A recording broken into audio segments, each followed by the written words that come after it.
नमस्कार दोस्तों, उम्मीद करता हूँ आप लोग काफ़ी अच्छे होंगे और आपकी तैयारी काफ़ी अच्छी चल रही होगी।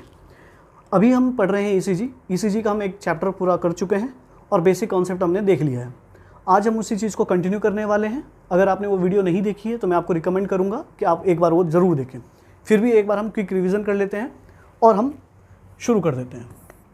तो हमने अभी तक पढ़ा कि ये हमारा हार्ट है, ठीक है। यहाँ पर हमारा हार्ट क्या होता है कि 3 वर्ड होते हैं। पहला जो वर्ड होगा, एक वर्ड होगा रिलैक्सेशन। रिलैक्सेशन मतलब क्या था कि जब हमारा हार्ट रिलैक्स कर रहा है तो उसको बोलते हैं रिलैक्सेशन। तो इसी को याद रख लेना। रिलैक्सेशन के लिए एक वर्ड होता है रीपोलराइजेशन। रटने की ज़रूरत नहीं है। रिलैक्सेशन वर्ड कहाँ से आया है? री आ रहा है दोनों में, तो रिलैक्सेशन मतलब रीपोलराइजेशन। इसके लिए एक और वर्ड होता है, उसका नाम होता है डायस्टोल। अगर कभी बोले कि हार्ट रिलैक्स है, हार्ट रिपोलराइजेशन वाली स्टेज में है, ये हार्ट डायस्टोल है, तो इसका मतलब है हार्ट रिलैक्स कर रहा होगा। जब हार्ट रिलैक्स कर रहा होता है तो हमारे हार्ट में क्या आ रहा है, ऊपर से खून आता है और ये भर रहा होगा। कौन भर रहा होगा? हमारे वेंट्रिकल। फिर उसके बाद एक और वर्ड होता है दूसरा, डीपोलराइजेशन। रिलैक्सेशन का अपोजिट वर्ड होता है हमारा क्या चीज़? कॉन्ट्रैक्शन। कॉन्ट्रैक्शन। रिपोलराइजेशन का अपोजिट वर्ड होता है डीपोलराइजेशन। डायस्टोल का होता है सिस्टोल। ये सब चीज़ें हम देख चुके हैं, एक बार वो वीडियो ज़रूर देखें। तो ये वर्ड होता है, इसका मतलब होता है जब हमारा हार्ट पिचक रहा होगा। तो हमारा ये पढ़ने का मतलब क्या था? ईसीजी में बहुत ही ज़्यादा इंपॉर्टेंट कॉन्सेप्ट है इसका और बहुत ज़्यादा इंपॉर्टेंट है ये। चलिए, तो ईसीजी में हमने क्या क्या पढ़ा? अभी तक हमने पढ़ा था इसके कुछ बेसिक कॉन्सेप्ट्स। और बेसिक कॉन्सेप्ट में हमने क्या पढ़ा है? हमने पढ़ा कि एक होता है हमारा आइसोइलेक्ट्रिक लाइन,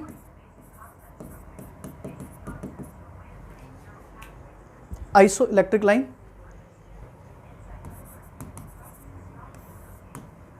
दूसरा होता है हमारा वेव। तीसरी होती थी हमारी सेगमेंट। और एक होता था हमारा इंटरवल। आइसोइलेक्ट्रिक लाइन मतलब होता है ऐसी लाइन जो बिल्कुल सीधी हो, ना इसमें पॉजिटिव चार्ज हो ना इसमें नेगेटिव चार्ज हो, इसको बोलते हैं आइसोइलेक्ट्रिक लाइन। फिर हमने पढ़ा था वेव का मतलब। वेव क्या होता है हमारा? ये जो आइसोइलेक्ट्रिक लाइन ये तो ऊपर चले जाए या नीचे चले जाए, इसको बोलेंगे वेव। अगर ये ऊपर चले गई तो ये कहलाएगी पॉजिटिव वेव, नीचे चले गई तो ये कहलाएगी नेगेटिव वेव। ये कहलाती है हमारी नेगेटिव वेव। सेगमेंट हमने देखा था कि 2 वेव या 2 कॉम्प्लेक्स के बीच में, और कॉम्प्लेक्स क्या होता था, हमने ये बात भी करी थी कॉम्प्लेक्स की। तो कॉम्प्लेक्स क्या होता है? जो 2 वेव एक साथ आ रही हो, जैसे पॉजिटिव वेव और नेगेटिव वेव एक साथ आ गई तो ये कहलाएगा कॉम्प्लेक्स। या मैं कहूँ नेगेटिव वेव और पॉजिटिव वेव एक साथ आ गई, ये नेगेटिव ये पॉजिटिव ये नेगेटिव, ये कहला रही थी हमारी कॉम्प्लेक्स। सेगमेंट क्या होता था? 2 वेव और कॉम्प्लेक्स के बीच में जो एक आइसोइलेक्ट्रिक लाइन है, इसको हम बोल देते सेगमेंट। या मैं कहूँ कि 2 वेव के बीच में जो आइसोइलेक्ट्रिक लाइन है, इसको बोल रहे थे सेगमेंट। इंटरवल क्या होता है?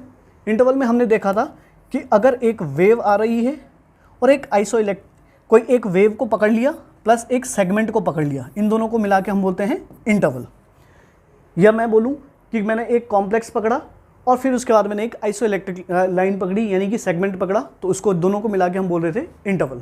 हमने इसका एग्जाम्पल भी देखा था। वेव कौन कौन से होते हैं? P wave, T wave, Q wave, R wave, S wave, ये सारी वेव। एस वेव नहीं होती है। चलो, P Q R S T. फिर उसके बाद हमने देखा था सेगमेंट। सेगमेंट कौन कौन सा होता है हमारा? एक होता है हमारा एस टी सेगमेंट, सबसे इंपॉर्टेंट है। फिर उसके बाद इंटरवल हमने देखा था, एक होता है पी आर इंटरवल, एक होता है हमारा क्यू टी इंटरवल। ये सब हम देख चुके हैं। चलिए अब हम इसके आगे शुरू करते हैं। देखो, ये है हमारा प्यारा सा हार्ट। ये जो हार्ट है ये चल रहा है यहाँ से और यहाँ से, यानी कि एस ए नोड से हार्ट चल रहा है। तो जब करंट यहाँ से आता है तो उससे पहले हमने बोला था जब हमारा हार्ट रिलैक्स कर रहा है, हार्ट रिलैक्स कर रहा है यानी कि कंप्लीट क्या हो रहा है? रिलैक्सेशन। या इसी को मैंने क्या वर्ड बोल सकता हूँ? रिलैक्सेशन। या इसी को बोल सकता हूँ रीपोलराइजेशन। या फिर इसी को मैं क्या बोलूँगा? डायस्टोल। तो जिस टाइम पे आपका हार्ट रिलैक्सेशन हो रहा है, कंप्लीट रिलैक्सेशन, तो उस टाइम पे आपका क्या हो रहा है? खून भर रहा है। किस में भर रहा है? वेंट्रिकल में, ठीक है। वेंट्रिकल में जब खून भर रहा है आपका, तो उस टाइम पे हार्ट कुछ एक्टिविटी नहीं कर रहा है। और जब तक हार्ट एक्टिविटी नहीं करेगा तब तक आपके जो ईसीजी आपने लगाई है उसमें कोई भी इलेक्ट्रिविटी नहीं होगी, कुछ भी एक्टिविटी नहीं होगी, यानी कि ये सीधे सीधे क्या रहेगा, ना पॉजिटिव चार्ज आएगा ना नेगेटिव चार्ज आएगा। इसका मतलब है एक आइसो इलेक्ट्रिक लाइन बनी हुई होगी। ठीक, अब देखो, तो जब आप ईसीजी देखते हो तो ईसीजी में आपने देखा कुछ ऐसी होती है हमारी ईसीजी, है ना। तो ये जो लाइन है ये वाली, तो ये तो कैसी लाइन होगी, बिल्कुल आइसो इलेक्ट्रिक लाइन, यानी कि ना इसमें पॉजिटिव चार्ज है ना इसमें नेगेटिव चार्ज है। ठीक है, तो ये लाइन कैसे हो गई हमारी, आइसो इलेक्ट्रिक लाइन। तो यहाँ पे हार्ट क्या हो रहा होगा, रिलैक्स, कुछ नहीं कर रहा होगा। तो जब हार्ट रिलैक्स है, कुछ नहीं कर रहा है, तो ऐसा चलता है। फिर यहाँ पे जब हमारा हार्ट रिलैक्स कर रहा है तो आपको पता चलता है कि ये जो खून है, ऊपर से जो खून है ये आ गया नीचे की ओर, ये वाला ब्लड है वो कहाँ आ गया, नीचे की ओर। और कितना ब्लड आया, ये ब्लड आ जाता है आपका 80% से लेकर 85% तक। हर बुक में अलग अलग डेटा है, कहीं 70 से 75 लिखा है, कहीं 80 से 85, कहीं 90% भी लिखा है। तो ये ब्लड आ गया है, ऊपर से लेकर नीचे आ गया। ठीक है, जब हार्ट क्या कर रहा है, रिलैक्स कर रहा है। अब कुछ खून बचा है, कितना खून बचा है, 10 से 15%, या मैं बोलूँ 10 से 20%, तो खून अभी भी कहाँ बचा है, ऊपर बचा हुआ है। तो इस खून को अब नीचे लाना है, तो नीचे कैसे जाएगा कि ऊपर वाले भाई साहब को हमें क्या करना पड़ेगा, पिचकाना पड़ेगा। और ऊपर वाला भाई साहब कौन है, एट्रिया। तो एट्रियम को हमें क्या करना पड़ेगा, पिचकाना पड़ेगा। अब एट्रिया को जैसे ही आपने पिचकाया तो सारा खून कहाँ आ गया, नीचे, यानी कि इसके साथ ऐड कर लो कितना, 10 से 20% खून, ये सारा का सारा टोटल परसेंट खून कितना हो गया, 100% खून। तो ये खून, ऊपर वाला खून कहाँ आ गया, नीचे आ गया। जैसे ही ऊपर वाला खून नीचे आता है, ये आपका नीचे आया। कैसे नीचे आया, क्योंकि आपने हार्ट को पिचकाया। और मैंने कहा जैसे ही हार्ट में कोई भी एक्टिविटी होगी तो वो एक्टिविटी आपको कहाँ दिखेगी, आपको दिखेगी ईसीजी में। ईसीजी में क्या दिखेगा, या तो ऊपर जाएगा या तो नीचे जाएगा, यानी कि ऊपर गई या नीचे गई आइसो इलेक्ट्रिक लाइन, इसको क्या बोलेंगे, वेव्स। ठीक, नेक्स्ट चीज़, अब यहाँ पे जैसे ही आपका कौन पिचका, एट्रिया पिचका, तो मैंने कहा पिचकने के लिए क्या वर्ड यूज़ करते हैं, point number 1 very very very important. कौन पिचका, एट्रिया, तो इसको बोलते हैं एट्रियल क्या हुआ, कॉन्ट्रैक्शन। पिचका, कॉन्ट्रैक्शन, या फिर इसी को क्या बोलते हैं, एट्रियल डीपोलराइजेशन, या फिर इसी को क्या बोलते हैं, एट्रियल सिस्टोल। तो इसमें से कोई भी क्वेश्चन आपसे पूछे कि क्या हुआ, तो सबसे पहले क्या हुआ, एट्रिया पिचका। और कितना देर के लिए पिचकेगा, क्योंकि खून तो मात्र कितना था, 10 से 20%। जब 10 से 20 खून परसेंट है तो मात्र ये पिचकता है कितने के लिए, मात्र 0.1 सेकंड के लिए। तो एट्रियल कॉन्ट्रैक्शन, डिपोलाइजेशन या सिस्टोल कितनी देर के लिए होता है, 0.1 सेकंड के लिए। और क्योंकि ये पिचका तो एक्टिविटी हुई, और एक्टिविटी किस में हुई, ईसीजी में। तो ईसीजी में कौन सी वेव बनी, जो सबसे पहली वेव बनेगी, और इस वेव का नाम क्या है, P wave. Very very very important question आपसे पूछेगा कि पी वेव क्यों बनती है। तो पी वेव बनने का कारण क्या है, हमारा एट्रियल का कॉन्ट्रैक्शन। तो एक कंप्लीट कि पी वेव क्यों बनी। नेक्स्ट, दूसरी बात करते हैं कि अब खून कहाँ आ गया है आपका, सारा का सारा खून कहाँ आ गया आपका, वेंट्रिकल्स में। अब वेंट्रिकल्स को कहाँ भेजना है, यहाँ से भेजेगा आपके लंग्स में, और यहाँ से भेजेगा आपके बॉडी में, ऐसे भेजेगा, एक से एओर्टा से और पल्मोनरी ट्रंक से। अब ये खून किसको पिचकना पड़ेगा, वेंट्रिकल को। अब दूसरा वर्ड क्या आ गया, वेंट्रिकल क्या करेगा, पिचकेगा। तो वेंट्रिकुलर क्या होगा, कॉन्ट्रैक्शन। जैसे ही अब वेंट्रिकल पिचका तो खून जाएगा ऊपर और इधर की ओर। जैसे ही ये वेंट्रिकल कॉन्ट्रैक्शन होगा, इसी के लिए एक और वर्ड डिपोलराइजेशन, या फिर इसी के लिए एक और वर्ड सिस्टोल। तो जैसे ही ये भाई साहब पिचकते हैं तो हार्ट में फिर से क्या आती है, एक एक्टिविटी आती है। और एक्टिविटी में क्या आएगा, पहले तो पी वेव बन चुकी है, अब एक्टिविटी में बनेगा पूरा एक, क्योंकि वेंट्रिकल बहुत मोटा होता है, इसमें एनर्जी ज़्यादा लगती है, तो एक्टिविटी भी ज़्यादा होगी, और ज़्यादा एक्टिविटी होगी तो इसमें वेव नहीं बनेगी, इसमें पूरा का पूरा एक क्या बनेगा, कॉम्प्लेक्स। और इस कॉम्प्लेक्स का नाम क्या होता है, QRS कॉम्प्लेक्स। तो वेरी वेरी वेरी इंपॉर्टेंट, आपसे क्वेश्चन पूछेगा कि QRS कॉम्प्लेक्स बनने का कारण क्या है। तो QRS कॉम्प्लेक्स बनने का कारण क्या है, वेंट्रिकुलर कॉन्ट्रैक्शन या वेंट्रिकुलर डीपोलराइजेशन या वेंट्रिकुलर सिस्टोल, ये कारण है। फिर आपसे क्वेश्चन पूछेगा कि ये कितने देर के लिए होता है, क्योंकि ये खून कितनी देर के लिए थोड़ा ज़्यादा है, तो ये चलेगा आपका 0.3 सेकंड के लिए। ठीक है, जो आपका कार्डियक साइकिल आपने पढ़ी है, तो कार्डियक साइकिल जो होती है वो टोटल होती है 0.8 सेकंड की। इसमें से 0.1 सेकंड क्या होगा हमारा, जब आपका कौन पिच कर रहा था, एट्रिया, तो एट्रियल कॉन्ट्रैक्शन। फिर 0.3 सेकंड के लिए कौन पिच का, वेंट्रिकल। फिर इसके बाद बचा कितना, 0.4 सेकंड, तो उसमें जो आपका कंप्लीट हार्ट रिलैक्स कर रहा था, तो ये होगा हमारा 0.4 सेकंड वो वाला। चलिए नेक्स्ट चीज़, तो अभी तक आपको दो चीज़ पता चल गई। पहली, पी वेव क्यों बनी, दूसरी क्यूआरएस कॉम्प्लेक्स क्यों बनी। पी वेव बनने का कारण क्या है कि हमारा कौन पिच का है, एट्रिया, ये पिच का है। क्यूआरएस कॉम्प्लेक्स बनने का कारण क्या है, ये पिच का है। ठीक है, अब सुनिए एक इंपॉर्टेंट चीज़, थर्ड पॉइंट। अब जो ये खून है यहाँ पे आ चुका है, इसमें जो ये खून है ये वाला, ये आके चला गया है बाहर, ये सब हमने देख लिया। ठीक है, जो ये हमने देख लिया है यहाँ पे, तो अब क्या होगा, हार्ट क्या करेगा, फिर से रिलैक्स करने की कोशिश करेगा। जब आपका हार्ट रिलैक्स करेगा, दोनों रिलैक्स करेंगे, एट्रिया भी रिलैक्स करेगा, साथ साथ में वेंट्रिकल भी रिलैक्स करेगा। तो दोनों रिलैक्स करेंगे, तो दोनों की वजह से एक्टिविटी हो रही है फिर से। तो जब एक्टिविटी होगी तो यहाँ पे दो वेव बनेगी, एक नहीं, यहाँ पे कितनी वेव बनेगी, दो। और क्योंकि ये क्या है, 2D डायग्राम है, 3D नहीं है, ये 2D डायग्राम है, तो दो वेव आपको दिखेगी नहीं। तो यहाँ पे आपको कितनी वेव दिखेगी, एक वेव। दो वेव क्यों बनी, एक बनेगी इसकी वजह से, वेंट्रिकल के रिलैक्स होने की वजह से, दूसरी बनेगी किसकी वजह से, एट्रिया के रिलैक्स होने की वजह से। तो इसमें से मेन ऑर्गन क्या है हमारा, मेन वाला पोर्शन, ये तो है नहीं, ये तो छोटा है, ये वाला मोटा है, तो इसका इंपॉर्टेंस ज़्यादा है। तो जब ये ज़्यादा इंपॉर्टेंट है तो चलेगी भी किसकी, इसी भाई साहब की। तो इसलिए एक और वेव बनती है PQRS, इसके बाद एक और वेव बनती है जिसका नाम है T वेव, और T वेव के साथ एक और बनती है, लेकिन वो हमें दिखती नहीं है क्योंकि ये 2D डायग्राम है।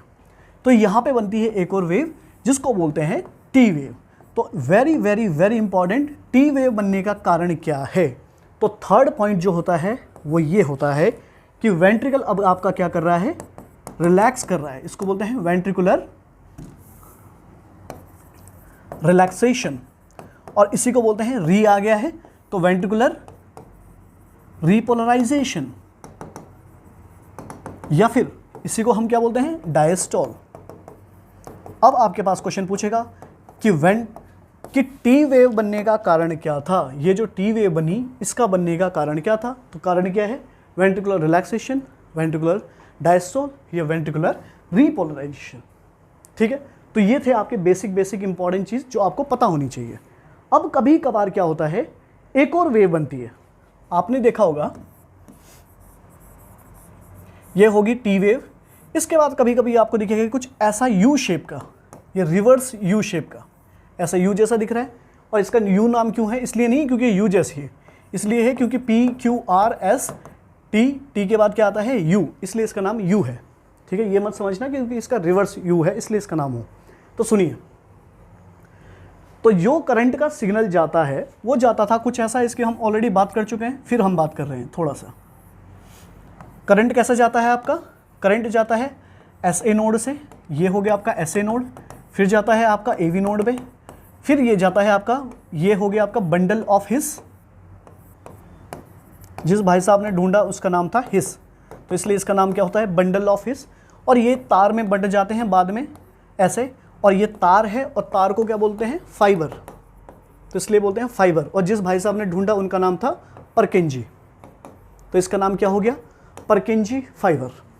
ठीक है, तो करंट कुछ ऐसा जाता है, SA नोड से जाता है, फिर AV नोड से बंडल ऑफ हिस में, बंडल ऑफ हिस से परकिंजी फाइबर। कितना करंट जाता है ये भी थोड़ा याद रखना, कभी कभार क्वेश्चन पूछ लेगा। तो याद रखिएगा, जो आपकी नॉर्मल हार्ट रेट होती है वो होती है 60 to 100 बीट पर मिनट। तो इतना ही करंट कौन देता है, आपका SA नोड नॉर्मल कंडीशन में देगा। तो SA नोड जितना करंट देता है उतनी ही आपकी हार्ट रेट होती है, सिंपल सी बात है। और कितना करंट दे रहा है, 60 to 100 beat per minute.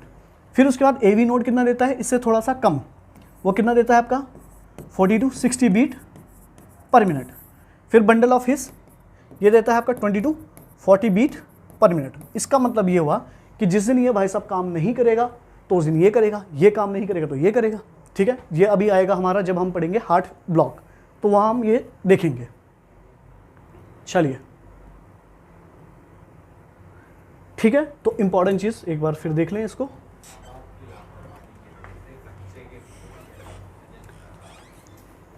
Next चीज हमने ये देखी कि जब हमारा ये हो गया हार्ट, ठीक है, ईसीजी में अब आती है आपकी बहुत ही ज्यादा इंपॉर्टेंट कॉन्सेप्ट, दो चार और,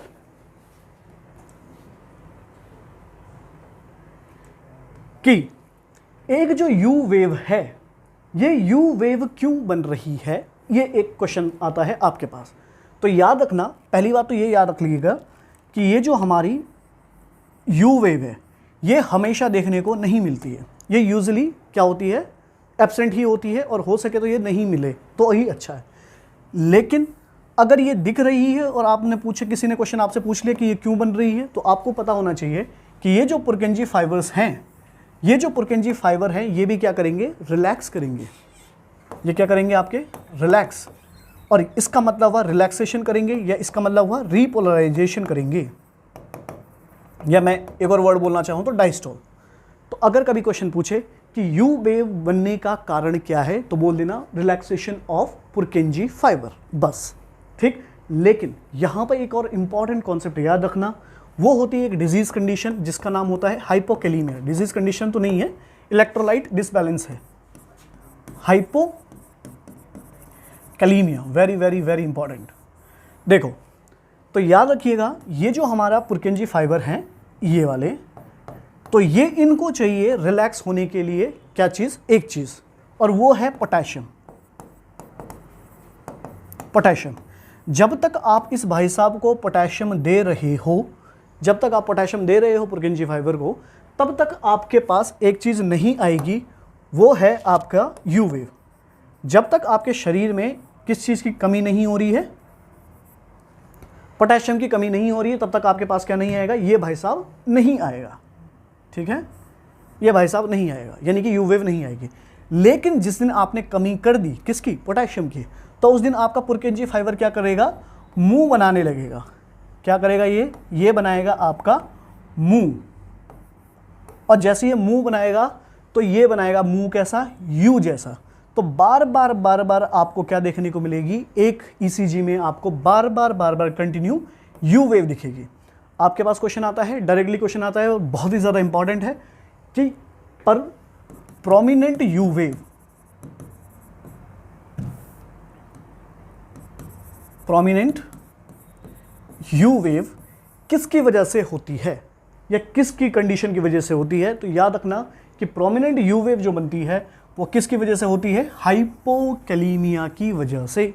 वेरी वेरी वेरी इंपॉर्टेंट, इसको आप मार्क कर लेना, ये बार बार क्वेश्चन में आता है और हर बार ये क्वेश्चन में आता है। चलिए नेक्स्ट चीज़, तो ये तो हो गई हमारी नॉर्मल ईसीजी। एक बार क्विक रिवीजन, हमने क्या पढ़ा, हमने पढ़ा कि हमारा हार्ट है, करंट आएगा ऐसे नोड से, जाएगा एवी नोड, फिर ये ऐसे बंडल ऑफ हिस, फिर ऐसे ऐसे करंट जाता है, ठीक है। फिर हमने देखा कि ये जो वेव कैसे बनती है, ये ऐसे बनती है। पी वेव क्यों बनी, क्योंकि ये वाला पिच का कॉन्ट्रैक्शन ऑफ, कौन हुआ कॉन्ट्रैक्शन, एट्रिया। क्यूआरएस कॉम्प्लेक्स कब बना, कॉन्ट्रैक्शन ऑफ किसकी वजह से, वेंट्रिकल। टी वेव क्यों बनी, क्योंकि रिलैक्स हो रहा है, कौन रिलैक्स हो रहा है, दोनों, लेकिन चलेगी किसकी, इसकी। तो टी वेव क्यों बना, वेंट्रिकुलर कॉन्ट्रैक्शन की वजह से। फिर अगर पूछे यू वेव क्यों बना, तो पुरकेंजी फाइबर रिलैक्स कर रहे थे। लेकिन अगर पूछे कि बार बार यू वेव ही आ रही है, प्रोमिनेंट आ रही है, तो क्यों बन रहा है, तो याद रख लेना हाइपोकैलीमिया की वजह से। चलिए नेक्स्ट, अब मैं थोड़ा सा आपको बताऊंगा ईसीजी में, इसको अगर कभी डिजीज कंडीशन पूछे या डिसऑर्डर पूछे तो तरीका, ये सबसे इंपॉर्टेंट है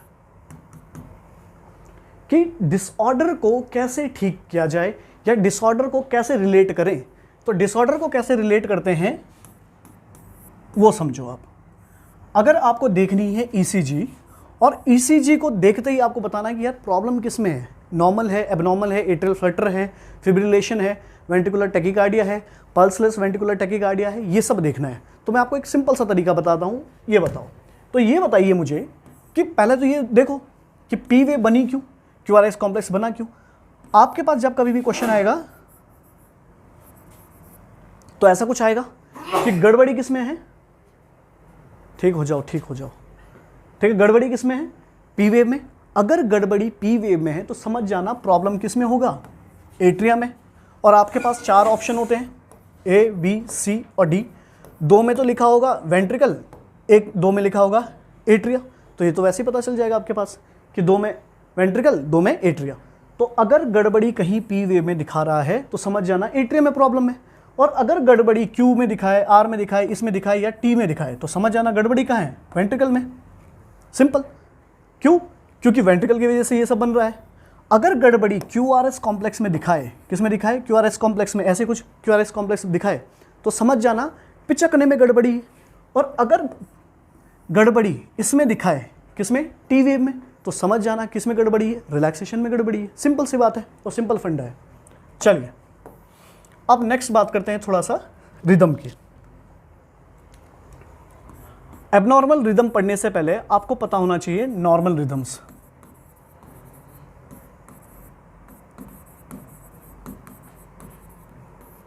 नॉर्मल रिदम, देखिए नॉर्मल रिदम क्या होता है। जब तक आपका, इस नॉर्मल रिदम को कई बार बोलते हैं साइनस रिदम।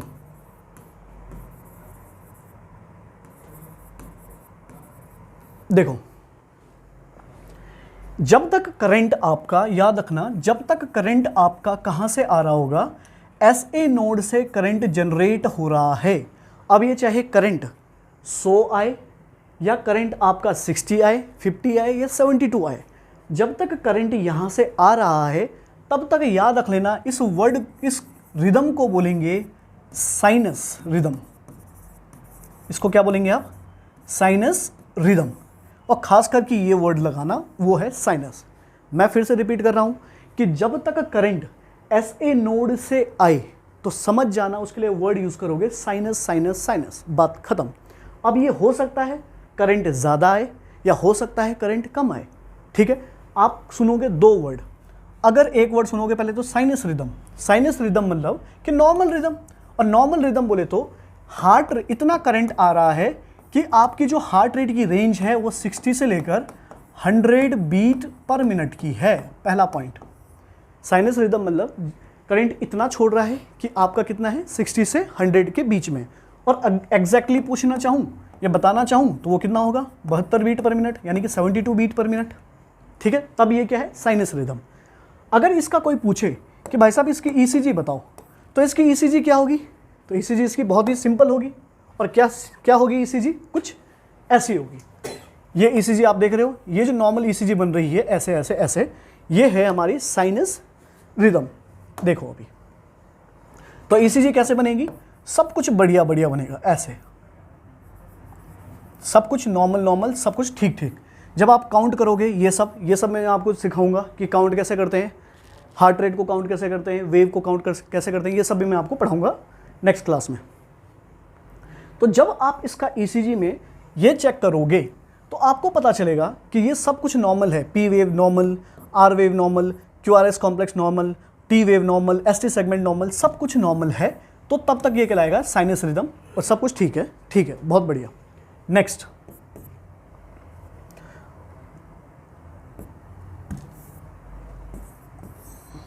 एक वर्ड होता है साइनस टैकीकार्डिया, तो ये भी समझ लीजिए, साइनस टैकीकार्डिया। तो साइनस टैकीकार्डिया मतलब क्या है कि ये हमारा हार्ट है, मैंने वर्ड लगाया साइनस, साइनस का मतलब है करंट अभी भी कहाँ से आ रहा होगा, एसए नोड से। तो जब तक करंट एसए नोड से आ रहा है ये चीज़ क्या है, साइनस।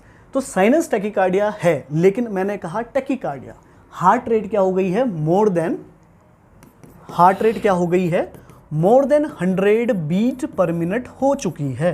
तो जब heart more than 100 beat per minute हो जाए और करंट अभी भी एसए नोड से आए तो इसको बोलेंगे साइनस टैकीकार्डिया, बात खत्म, साइनस टैकीकार्डिया। अगर आप इसकी ईसीजी देखोगे तो आपको ईसीजी भी सब कुछ नॉर्मल आएगी, सब कुछ नॉर्मल आएगा, लेकिन जब आप इसके ईसीजी को काउंट करोगे थोड़ा जल्दी जल्दी आएंगे। ये कैसे करेंगे हम अभी आपको बताएंगे, ठीक है। फिर अगर आप इसका कंडीशन पूछना चाहो कि भैया बताओ कि क्यों होता है, इसका कारण बताओ, कॉजेस, तो सबसे पहली बात ये तो नॉर्मल कंडीशन में होती है। जैसे एग्जांपल मैं बोलूँ आपको, चलो भैया रेस लगा लो, रेस लगाओ, 100 मीटर की रेस लगाओगे तो आपने यानी कि एक्सरसाइज करो या रेस लगाई, तो जैसे ही आपने रेस वगैरह करी, एक्सरसाइज करी या वर्कआउट किया तो सिंपल सी बात है आपका हार्ट रेट क्या हो जाएगा, बढ़ जाएगा, यही हो जाएगा। तो आपका हार्ट रेट क्या हो गया, बढ़ गया, सिंपल। तो ये किस कंडीशन में हो जाएगी, साइनस टैकीकार्डिया, कोई प्रॉब्लम तो नहीं है ना, नहीं है, ठीक है। आपने ज़्यादा टेंशन ली, सोचा, तो आपका हार्ट रेट बढ़ गया। तो क्या है, कोई प्रॉब्लम है? कोई प्रॉब्लम नहीं है, नॉर्मल है। तो ये क्या है, नॉर्मल कंडीशन है। लेकिन कुछ कुछ डिजीज़ कंडीशन भी होती है जो आपको क्या करवा देती है, साइनस टैकीकार्डिया। एग्जाम्पल, ये है हमारी किडनी मैडम, और किडनी मैडम के ऊपर बैठे हुए हैं एक भाई साहब, एड्रेनलिन। और एड्रेनलिन होते हैं 2 प्रकार के, मतलब इसके 2 टाइप होते हैं। एक होता है एड्रेनल कॉर्टेक्स और एक होता है मेडुला, अंदर वाला। ठीक है, ये बना हुआ होता है किस चीज़ से, क्रोमोफिन सेल से, क्रोमोफिन सेल से। और जब कभी ट्यूमर हो जाए क्रोमोफिन सेल का, तो ये बहुत सारा ट्यूमर हो जाएगा, बहुत ज़्यादा ट्यूमर, क्रोमोफिन सेल का ट्यूमर हो जाए, ठीक है, और बहुत ज़्यादा हो जाए, बहुत ज़्यादा फियो, तो इसको बोलते हैं क्योंकि कहाँ से वर्ड आया, क्रोमोफिन से। और ट्यूमर हो जाए तो सेल का ट्यूमर, तो साइटोमा, ओमा मतलब ट्यूमर, साइटो मतलब सेल। तो फियो क्रोमोफिन का सेल का ट्यूमर, तो इसको बोलते हैं फियोक्रोमोसाइटोमा। तो ऐसी डिजीज कंडीशन जिसकी वजह से क्या हो जाए, फियोक्रोमोसाइटोमा। और इस क्रोमोफिन सेल का काम क्या होता है, ये रिलीज करता है क्या, कैटाकोलामाइन, कैटाकोलामाइन। बंद कर दो उसे भैया, इसको बोलते हैं कैटाकोलामाइन। तो कैटाकोलामाइन ये हो गया। और कैटाकोलामाइन क्या क्या होते हैं आपके, ये होते हैं 3 प्रकार के। पहला एपिनेफ्रिन, दूसरा नॉरएपिनेफ्रिन, और तीसरा होता है आपका dopamine. Epinephrine, norepinephrine and dopamine. ये कंडीशन होगी अगर कैटाकोलामाइन, बंद कर दो भैया उसको, कैटाकोलामाइन से रिलीज होता है एपिनेफ्रिन, नॉरएपिनेफ्रिन एंड डोपामिन। तो डोपामिन की बात करी जाए और एपिनेफ्रिन की इसकी बात करी जाए, तो सुनिए आगे, यहाँ पे रिलीज होगा बहुत सारा एपिनेफ्रिन। और एपिनेफ्रिन का काम क्या होता है, ये बढ़ा देता है आपका बहुत ज़्यादा हार्ट रेट, बहुत ज़्यादा ब्लड प्रेशर, बीपी आपका बढ़ा देगा। तो अगर किसी पेशेंट को फियोक्रोमोसाइटोमा है, तो फियोक्रोमोसाइटोमा की वजह से आपको क्या देखने को मिलेगा, बहुत ज़्यादा हार्ट रेट। तो साइनस टैकीकार्डिया का एक और कारण होता है, अगर पूछे डिजीज़ कंडीशन, तो वो क्या है हमारा, फियोक्रोमोसाइटोमा, जो मोस्ट कॉमन कारण होता है डिजीज़ में। एक दूसरा होता है आपका थायराइड, आपने पढ़ा होगा थायराइडिज्म, ठीक है। अभी कौन सा वाला, हाइपर वाला, हाइपर थायराइडिज्म। अगर किसी पेशेंट को थायराइड है, खास करके हाइपर थायराइडिज्म है, तो उसके का काम क्या होता है, उसका काम भी यही होता है बीएमआर को बढ़ाना। और बीएमआर बढ़ेगा तो इसका मतलब क्या होगा, आपका हार्ट रेट बढ़ जाएगा। तो जिस किसी पेशेंट को हाइपर थायराइडिज्म है, तो उसका भी क्या देखने को मिलेगा, साइनस टैकीकार्डिया दिखेगा। तो 2 डिजीज कंडीशन होती है जिसकी वजह से आपको क्या देखने को मिलता है, साइनस टैकीकार्डिया। चलिए नेक्स्ट होता है हमारा साइनस ब्रेडिकार्डिया। साइनस ब्रेडिकार्डिया, अब ये भी इंपॉर्टेंट है। देखो अभी भी करंट कहाँ से आ रहा होगा, यहाँ से, क्योंकि वर्ड क्या लगा है, साइनस लगा है। तो जब तक वर्ड साइनस लग रहा है तो करंट कहाँ से आ रहा है, यहीं से आ रहा है, ठीक है। लेकिन अभी करंट किससे कम आ रहा होगा, 60 से कम आ रहा होगा। कब कब ऐसा हो सकता है, जैसे जब हम रिलैक्स कर रहे हैं तो हो सकता है तब आ जाए, यानी कि ये भी नॉर्मल कंडीशन है। जब आप रिलैक्स करते हो तभी आपका हार्ट रेट कम हो जाता है, ठीक है। जब आप सो रहे हो तभी आपका हार्ट रेट कम हो जाता है। या फिर कुछ लोग ऐसे होते हैं जिन्होंने बहुत सारी एक्सरसाइज करी है, एथलीट्स। तो जो एथलीट्स होते हैं तो उन्होंने अपने हार्ट को ऐसा मॉडिफाई हो जाता है उनका हार्ट, कि वो कॉन्ट्रैक्शन तो अच्छे से करता है लेकिन कम बार करता है। इसका मतलब हुआ कि हार्ट अच्छे से तो पिचकेगा और अच्छे से खून जाएगा, ठीक, तो ज़्यादा बार पिचकने की ज़रूरत नहीं। तो साइनस ब्रेडिकार्डिया एथलीट्स में देखा जाता है। बहुत ही कॉमन क्वेश्चन है ये कि sinus bradycardia is very very common in किसमें, एथलीट्स। तो एथलीट्स जो होते हैं उनमें साइनस ब्रेडिकार्डिया देखा जाता है, ठीक है। चलिए आगे, और एक और चीज़ करवा सकती है आपकी, अगर मैं बोलूँ कोई एबनॉर्मल कंडीशन बताओ, ये तो होगी नॉर्मल कंडीशन, ठीक है। अगर कभी क्वेश्चन पूछे कि क्या ये साइनस ब्रेडिकार्डिया इन एथलीट्स नॉर्मल है या एबनॉर्मल, तो आपको पता होना चाहिए कि ये क्या होती है, ये एक नॉर्मल कंडीशन है। लेकिन एबनॉर्मल कंडीशन कब होगी, जब आप एक चीज़ ले रहे हो, एक ड्रग ले रहे हो, और उस ड्रग का नाम होगा digoxin. Very very important. Digoxin के बारे में थोड़ा सा समझ लीजिए। डिजॉक्सिन के होती हैं 3 कैरेक्टरिस्टिक। डिजॉक्सिन जो होती है ये कि खुद में एक कार्डियक ग्लाइकोसाइड है। डिजॉक्सिन एक कार्डियक ग्लाइकोसाइड है और कार्डियक ग्लाइकोसाइड है, और इसमें डिजॉक्सिन काम करती है 3 तरीके से, एक आइनोट्रॉप से, दूसरी क्रोमोट्रॉप से या क्रोनोट्रॉप भी बोलो आप, एक होगी ड्रोनोट्रॉप। इसका मतलब समझिए, आइनो मतलब होता है ऐसी ड्रग जो कॉन्ट्रैक्शन को, किसके कॉन्ट्रैक्शन को, हार्ट के कॉन्ट्रैक्शन को या तो बढ़ा दे, यानी कि हार्ट के कॉन्ट्रैक्शन को या तो बढ़ा दे या तो घटा दे, उसको बोलते हैं आइनोट्रॉप। तो ये होगी 2 टाइप की, या तो पॉजिटिव आइनोट्रॉप या तो ये होगी नेगेटिव आइनोट्रॉप। अगर बोले कि पॉजिटिव आइनोट्रॉप तो ऐसी ड्रग जो कॉन्ट्रैक्शन को बढ़ा दे, तो जो डिजॉक्सिन होती है ये होती है आपकी एक पॉजिटिव आइनोट्रॉप। तो याद रख लेना, ठीक है, क्वेश्चन ये भी आएगा आपके पास। दूसरा क्रोमोट्रॉप, तो रटने की जरूरत नहीं है, नाम में क्या आ रहा है, HR। HR बोले तो हार्ट रेट। ऐसी ड्रग जो हार्ट रेट को या तो हार्ट रेट को बढ़ा देगी या तो हार्ट रेट को क्या कर देगी, घटा देगी, तो उसको बोलेंगे क्रोनोट्रॉप या क्रोमोट्रॉप, ठीक है। तो ऐसी ड्रग जो हार्ट रेट को बढ़ा दे उसको बोलेंगे पॉजिटिव क्रोनोट्रॉप, और ऐसी ड्रग जो हार्ट रेट को कम कर दे उसे बोलेंगे नेगेटिव क्रोनोट्रॉप, ठीक है। तो जो डिजॉक्सिन होती है ये किस टाइप की होती है, वो होती है नेगेटिव। तो डिजॉक्सिन कौन सी होती है आपकी, ये होती है आपकी नेगेटिव क्रोनोट्रॉप। तो इसका मतलब हुआ डिजॉक्सिन हार्ट रेट को क्या करेगी, कम।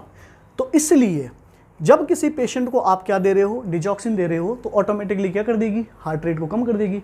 तो इसलिए डिजॉक्सिन भी एक कारण होता है किस चीज़ का, साइनस ब्रेडिकार्डिया का। चलिए नेक्स्ट ये भी समझ लीजिए। अगर वर्ड आया डी, कंडक्शन, कंडक्शन में क्या आता है, डी, कंडक्शन सिस्टम बोले तो एस एनोड है ना, जो करंट निकालने वाला होगा, कंडक्शन। तो ऐसी ड्रग जो क्या करे, कंडक्शन को या तो कम कर दे या तो बढ़ा दे, या तो कंडक्शन को मैंने कहा इंक्रीज कर दे या तो कंडक्शन को डिक्रीज कर दे, उनको बोलते हैं ड्रोनोट्रॉप ड्रग्स। और जो डिजॉक्सिन होती है वो क्या कर देती है, आपके करंट को कम कर देती है। कहाँ के बीच में, SA नोड और AV नोड के बीच के करंट को क्या कर देगी, स्लो कर देगी। और इसी को ही बोलते हैं फर्स्ट डिग्री हार्ट ब्लॉक।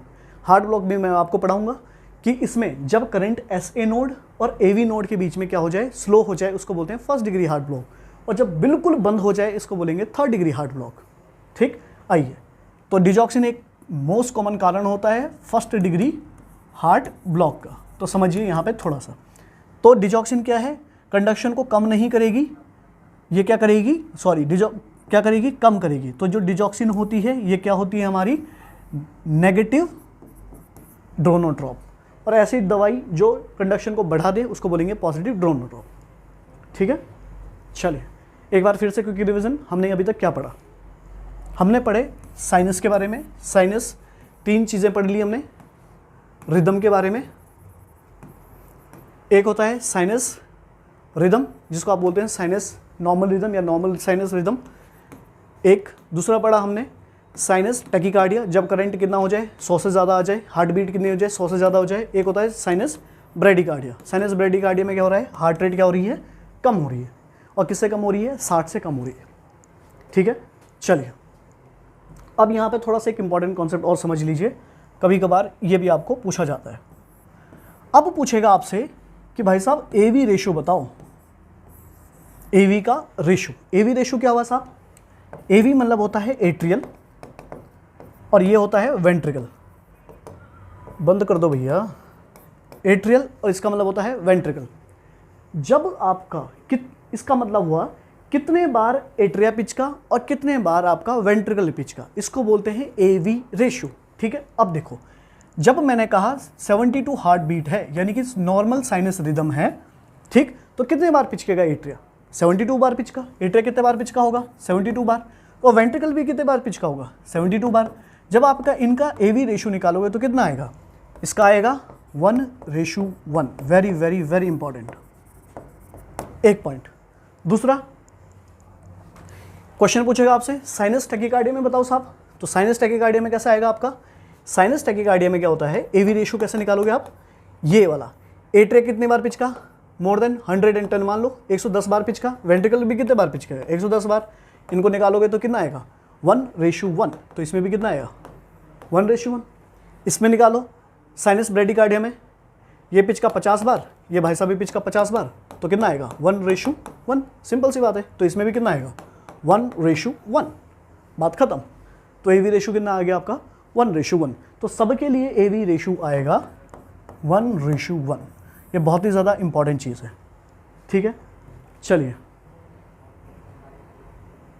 अगर कभी कोई पूछे भैया नहीं मुझे तो ट्रीटमेंट भी जानना है, ट्रीटमेंट के लिए क्या करोगे आप?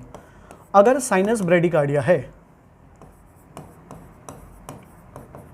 तो ब्रेडिकार्डिया है तो पेशेंट को बोलना भैया देखो किस चीज़ की कमी हो रही होगी, खून वून की कमी हो रही होगी, चाहे ब्रेडिकार्डिया टेकिकार्डिया में ऑक्सीजन की ही कमी होती है। तो दोनों में क्या प्रोवाइड कर दो, ऑक्सीजन दे दो, ठीक है। और पेशेंट को बोलो भैया रिलैक्स करो। अगर कुछ ठीक नहीं होता तो एक चीज़ ऐसी ड्रग दो जो हार्ट रेट को बढ़ा दे, जैसे एपिनेफ्रिन दे दो, बात खत्म। एट्रोपिन दे दो, बात खत्म। ये दे सकते हो आप, ठीक है, साइनस ब्रेडिकार्डिया वाली कंडीशन में। दूसरी चीज़ बोले ना भैया साइनस टैकीकार्डिया है तो क्या करोगे? तो साइनस टैकीकार्डिया वाले पेशेंट को क्या दिया जाए ऐसा, तो आपको याद रखना है साइनस टैकीकार्डिया के लिए पहले तो सबसे बोलोगे उसे अरे भाई साहब रेस्ट कर ले और कुछ मत कर, रेस्ट कर, रिलैक्स करो, प्लस साथ साथ में क्या दो, ऑक्सीजन दो। ये तो देनी ही देनी है, ठीक है। नेक्स्ट एक चीज होती है जिसको बोलते हैं वेगस स्टिमुलेशन।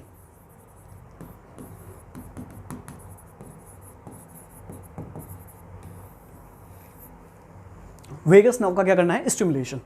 उससे पहले आपको पता होना चाहिए वेगस नर्व क्या होती है। वेगस नर्व जो होती है ये होती है हमारी 10th क्रेनियल नर्व, ठीक है। ये कहाँ कहाँ प्रेजेंट होती है आपकी, ये प्रेजेंट होती है आपकी सारी जगह, इसलिए इसको बोलती है अवारी नर्व। अवारी नर्व बोले तो वांडरर, इसको बोलते हैं वांडरिंग नर्व या वांडरर नर्व, ठीक है। क्वेश्चन ये भी आएगा आपके पास। तो ये सारी जगह प्रेजेंट होती है। ये कहाँ कहाँ प्रेजेंट होती है, आपके GI में प्रेजेंट होती है। आपके जो हार्ट है, हार्ट के कहाँ पे प्रेजेंट होगी, आपके एओर्टा में इसका क्या होगा, कुछ ब्रांचेस होंगी, इनको बोलते हैं ऑर्टिक साइनस। और कहाँ पे प्रेजेंट होते हैं आपके गर्दन के पास में, जो कौन सी आर्टरी है, कैरोटिड, उसको क्या बोलते हैं, कैरोटिड साइनस। गर्दन में प्रेजेंट है तो कैरोटिड साइनस। प्लस आपके जो गले में है, ठीक है, जैसे फेरिंग्स वगैरह में वहाँ पे भी प्रेजेंट होती है, ठीक है। अगर आर्टरी में है तो आर्टरी में बोलेंगे इसको साइनसेस। तो दो साइनस हो गए, एक कैरोटिड साइनस, दूसरा आपका ऑर्टिक साइनस, बहुत इंपॉर्टेंट है, याद रख लेना। अब देखो, और इवन ये आपके होंगे एनल इंस्फिंक्टर। अगर आपने बात करें तो एनल इंस्फिंक्टर तक ये पहुंची हुई होती है, इसलिए इसको बोलते हैं वंडरर या अवारी नर्व। तो वहाँ पे भी ये प्रेजेंट होती है। तो अब आपका टैकीकार्डिया हो रहा है, ठीक है, साइनस टैकीकार्डिया। तो एक तरीका होता है वेगस नर्व को क्या कर लो, स्टिमुलेट कर दो। और स्टिमुलेट करने से क्या होगा सर, तो वेगस नर्व जो होती है ये कैसे काम करती है, ये पैरासिम्पैथेटिक नर्वस सिस्टम की तरह काम करती है। पैरासिम्पैथेटिक नर्वस सिस्टम का काम क्या होता है, इसका काम होता है आपके हार्ट रेट को कम करने का, ठीक है, प्लस आपके GI सिक्रीशन को बढ़ाने का, ये काम होता है। अभी हमें लेना देना है किसका, हार्ट रेट को कम करने का, प्लस ब्लड प्रेशर को भी कम करने का। अब सुनो, आपको हो रहा है साइनस टैकीकार्डिया, तो वेगस नर्व को इरिटेट कर दो तो हार्ट रेट अपने आप कम हो जाएगी। तो करने का तरीका क्या है, आप करो पहली चीज,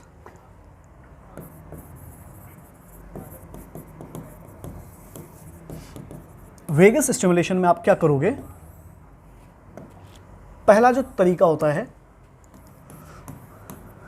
पहला कैरोटिड मसाज। किसको मसाज करूं, कैरोटिड को। कैरोटिड आर्टरी कहाँ होती है, जो हमारा ट्रैकिया है, जैसे इसके यहाँ पे फील करोगे आपको पता चल जाएगा। तो यहाँ पे आपको क्या करना है, 5-10 मिनट क्या करो, मसाज करते रहो आराम से। मसाज करोगे तो उसकी वजह से क्या होगा, जो मैंने कहा वहाँ पे कैरोटिड साइनस होगी, वो इरिटेट होगी। तो वहाँ से ये इरिटेट होगी तो उसकी वजह से कौन स्टिमुलेट इरिटेट होगा, वेगस नर्व। और वेगस नर्व इरिटेट होगी तो अपने आप आपका क्या हो जाएगा, कम हार्ट रेट। एक तरीका ये हो गया। दूसरा एक होता है कफ CPR। ये बहुत इंपॉर्टेंट चीज़ है जो मैं आपको बता रहा हूँ। दूसरा होता है आपका कफ CPR। अब ये कफ CPR क्या होता है साहब, कफ CPR मतलब पेशेंट को बोलते हैं भैया कंटिन्यू कफिंग करो। क्यों, कफ करेगा तो मैंने कहा फेरिंग्स में भी प्रेजेंट होता है, ठीक है। जब कफ करेगा जल्दी जल्दी खांसेगा तो इरिटेट कौन होगा, फेरिंग्स। वहाँ से इरिटेट कौन हो जाएगी, वेगस नर्व की ब्रांच। और वेगस नर्व खुद इरिटेट होगी तो उसकी वजह से आपका क्या हो जाएगा, हार्ट रेट कम हो जाएगा। इसी को ही बोलते हैं कफ CPR। CPR क्यों बोला है? क्योंकि हम इससे क्या बचा रहे हैं, पेशेंट की जान बचा रहे हैं, और बहुत ज़्यादा टैकीकार्डिया हो जाएगा। इवन जब वेंट्रिकुलर टैकीकार्डिया होता है तब भी ये काम में ली जाती है। चलिए नेक्स्ट, एक और तरीका होता है हमारा, वो होता है क्या, गैग रिफ्लेक्स। गैग रिफ्लेक्स में क्या करते हैं, गैग से गला, है ना। तो कुछ मत करो, जैसे आपने सुबह सुबह ब्रश करते हो तो ब्रश अगर पीछे लग जाता है तो आपको उल्टी जैसा आने लगता है। कुछ मत करो, उंगली लो, पेशेंट के मुंह में डाल दो और उसको इरिटेट करो गले को। इरिटेट करोगे तो कौन इरिटेट होगा, vagus nerve. Vagus nerve irritate होगी तो हार्ट रेट कम हो जाएगा, सिंपल। ठीक है। एक और तरीका होता है एनल इंस्फिंक्टर को इरिटेट कर दो, लेकिन ये नहीं करना है तो ज़्यादा ही अच्छा है। चलिए नेक्स्ट, तो ये खत्म हो गया हमारा पूरा का पूरा साइनस रिदम, और इसके साथ साथ मैंने आपको इसके कंडीशन भी बता दी, साथ में मैंने आपको वेगस नर्व वगैरह भी बता दिया है। ठीक है, आज हम यहीं पे ख़त्म करते हैं, बाकी पढ़ेंगे हम नेक्स्ट क्लास में, और जो आने वाली है कल। अगर इस पर रिस्पांस अच्छा मिलता है तो हम जल्दी वीडियो बनाएंगे, और रिस्पांस लेट आएगा तो हम थोड़ा सा लेट करेंगे। ठीक है, मैं उम्मीद करता हूँ आप सभी को समझ में आया हो। और हमारा जो नया बैच चल रहा है, नहीं हमारा जो नया बैच है वो अभी शुरू होने वाला है हमारा 18 अक्टूबर से, 18 नहीं 15 अक्टूबर से। तो उसके लिए आप लोग ज्वाइन कर सकते हो। और एक बैच आज से हमारा शुरू होने वाला है, 3 सितंबर से हमारा शुरू हो चुका है, तो उसमें आप ज्वाइन कर सकते हो। ज्वाइन कहाँ करना है आपको, एकॉन में। ठीक है, एकॉन की 2 ब्रांच है, एकॉन दिल्ली और एकॉन देहरादून। तो आप जल्दी से जल्दी ज्वाइन करें। हमारा जितने भी जो नॉर्सेट है हम उसकी तैयारी करवा देते हैं, और जितने भी कंपटीशन एग्ज़ाम होते हैं हमारे, उन सब की हम तैयारी करवाते हैं। ठीक है, एक हमारा शुरू हो चुका है आज से, तो आप ये हमारा जो बैच शुरू हुआ है ये हाइब्रिड बैच है, ये ऑनलाइन प्लस ऑफलाइन होता है। और जो हमारा ऑफलाइन बैच शुरू होने वाला है वो होगा 15 अक्टूबर से, ये भी शुरू होगा। और नेक्स्ट मंथ में हमारा 1 अक्टूबर से शुरू होगा देहरादून वाले में, तो आप वहाँ भी ज्वाइन कर सकते हैं। ठीक है, तब तक के लिए पढ़ें, खुश रहें, और गॉड ब्लेस यू ऑल।